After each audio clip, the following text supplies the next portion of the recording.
Мы сегодня можем поговорить с вами о магии чертополоха.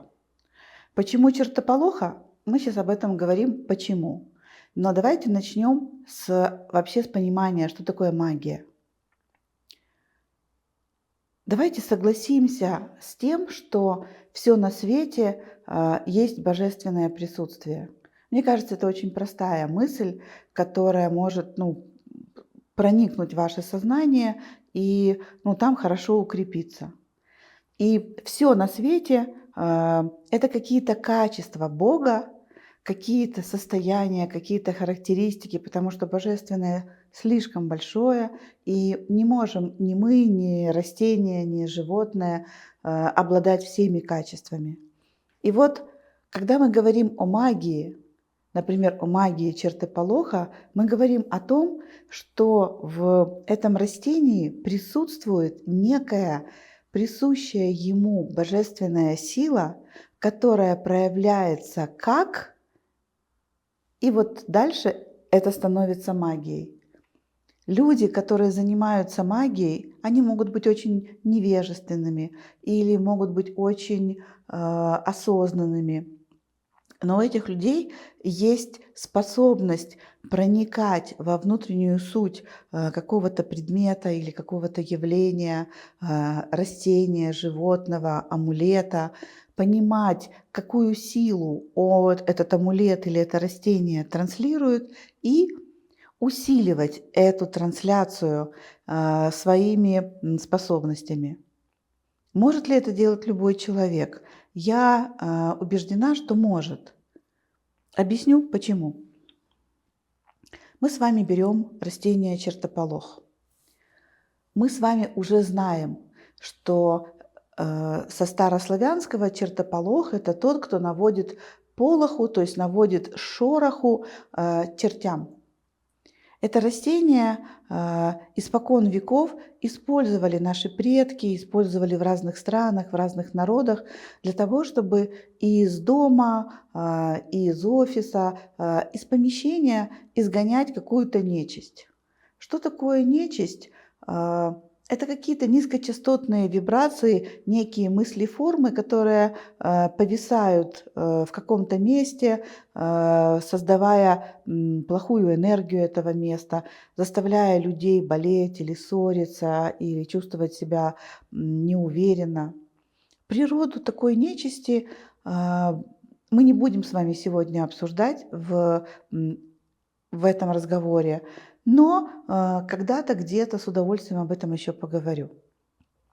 Нам сейчас важно, что мы знаем и чувствуем, что в каком-то доме плохо. Мы можем зайти к новому человеку и почувствовать, что в этом доме плохо или хорошо. Мы можем почувствовать это и в офисе, и в магазине, и в компании, и в церкви. И это может делать любой человек, и делает любой человек. И вот из давних времен пришла традиция вешать чертополох куда-то над входом. Это может быть пучок чертополоха, может быть один большой чертополох с цветком, с большими колючками, с засушенными листьями. Его или явно или неявно вешают у входа в дом, тем самым заставляя негативное оставаться за дверями или выгоняя его из дома. Что мы можем сделать с вами, когда узнаем эту информацию? Мы можем попробовать. Это то, что не стоит больших усилий, но может принести большие плоды. Весной, летом, осенью, пока есть чертополох, мы можем его аккуратно выкопать, аккуратно его срезать и принести домой. И, не знаю, может быть, положить в прихожую, может быть, сделать какой-то венок, в который он будет вплетен. Например, в Шотландии чертополох на гербе этой страны. Они знали свойства этого чертополоха, и вынеся его на герб Шотландии, они показали таким образом, что они не сговорчивые, что они ничего плохого не потерпят в своем государстве. И у шотландцев есть традиция, у них над входом в дом, на внутренней части, есть красиво сплетенный венок, там есть колосья, какие-то высушенные травы, и в том числе там вплетена одна-две такие, ну, их явно видно, чертополошины. Может быть, это будет венок, может быть, это будет что-то неявное. Это вопрос вашего творчества. Что нам нужно? Нам нужно заметить, есть эти изменения или нет. Я могу их люстрировать или не могу. И если вы обнаруживаете, что в доме стало лучше, и если вы позволите себе эту роскошь не только над входом, но в разных комнатах, на кухне, где часто бывают чужие люди, или у вас, не знаю, капризный ребенок, или у вас плохо чувствует себя какой-то пожилой родственник, или вы с мужем, ну, часто необоснованно ссоритесь, приходите на кухню и вдруг начинаете ссориться. Просто попробуйте. С этого начинается открытие влияния тонкого мира на этот материальный мир. Эксперимент, который вы попробовали, и у вас получилось. Что еще про чертополох?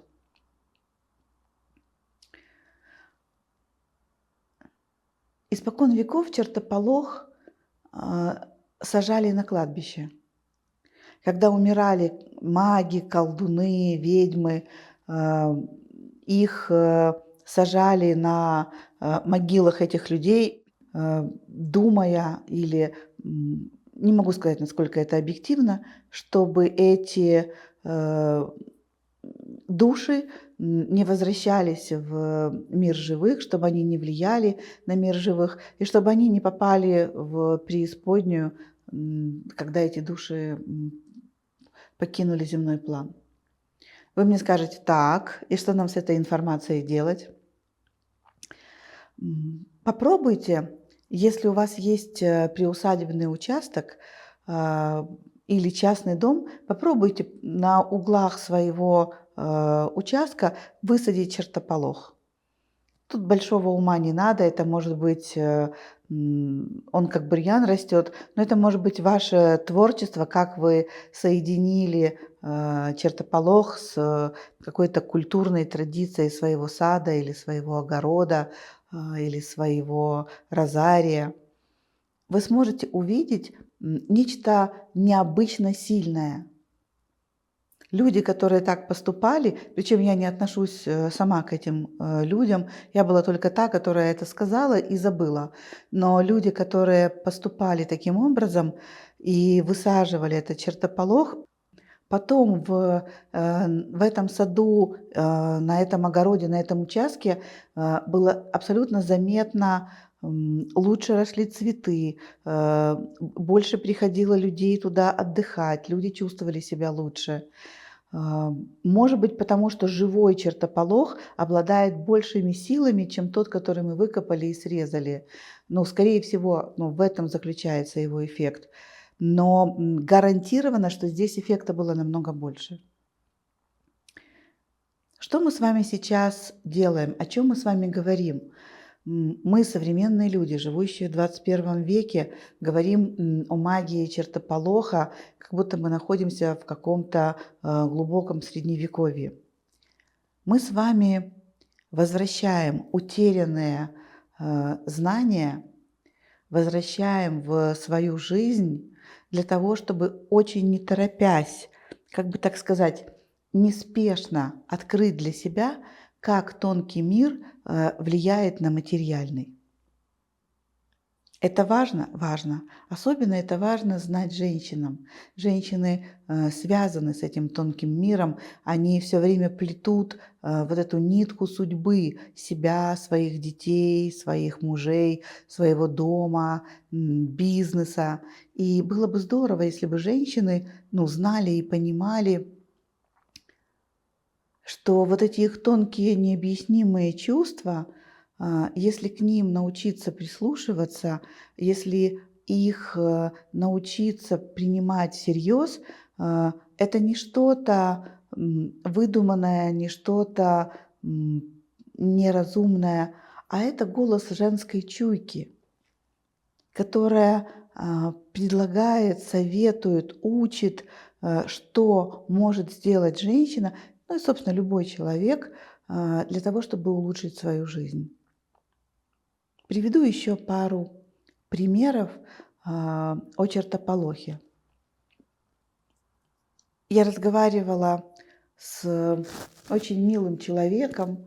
Знаете, такие отлетевшие люди, очень много духовности, очень много медитаций. У него свой центр йоговский. Он такой с бородкой, тут она у него заплетена в такой колосочек. Много ездит в Индию, много знает про богов. Ну, такой вот настоящий йог, подсушенный, красиво сидит в лотосе, очень внутри спокойный. И я разговариваю с ним, и рядом с ним чувствую, ну, насколько он расслабленнее, спокойнее, чем я, и потихонечку вот успокаиваюсь в его присутствии. И разговор идет о каком-то индийском порошке, которым его учитель пользовался, его гуру пользовался. И этим порошком, который состоит из каких-то растений, он посыпает правой рукой по часовой стрелке, посыпает периметр комнаты, где проходит йога. И он это делает каждое утро. Он говорит, у меня такой вот утренний ритуал. Я проветриваю помещение, ставлю мантры, зажигаю свечи, зажигаю благовония и посыпаю вот этой травой.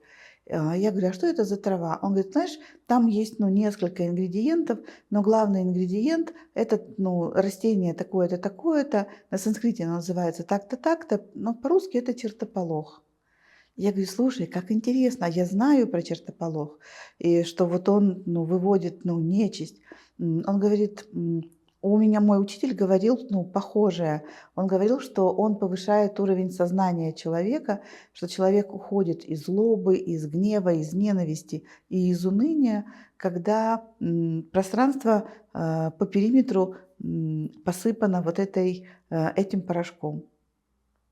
Я получаю еще один опыт, который пришел из далекой Индии, который здесь, в Европе, использует человек, который тоже рассказывал мне, что это комплексно, что он и помещение проветривает, и мантры ставит, да, то есть он лечит звуком, и зажигает огонь, лечит пространство стихии огня. Может быть, он окропляет святой водой. Кто знает, но христиане делают это и очень успешно. И вот один из его помощников – это чертополох.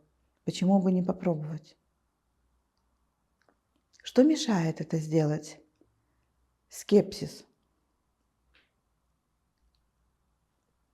Тут даже нельзя сказать, что недоверие. Трудно не верить нашим предкам, которые понимали, что они делают.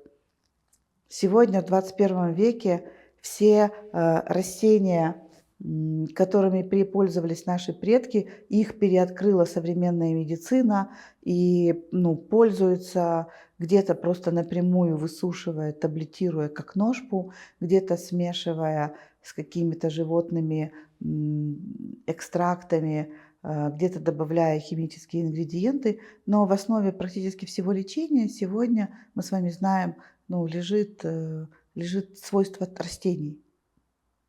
Растений, каких-то секретов животных, но в основном это растения, минералы. Но у нас остался скепсис, что это все не работает, что это все не настоящее, что это все не стоит выеденного яйца. И я не хочу вас переубеждать. Я предлагаю вам попробовать.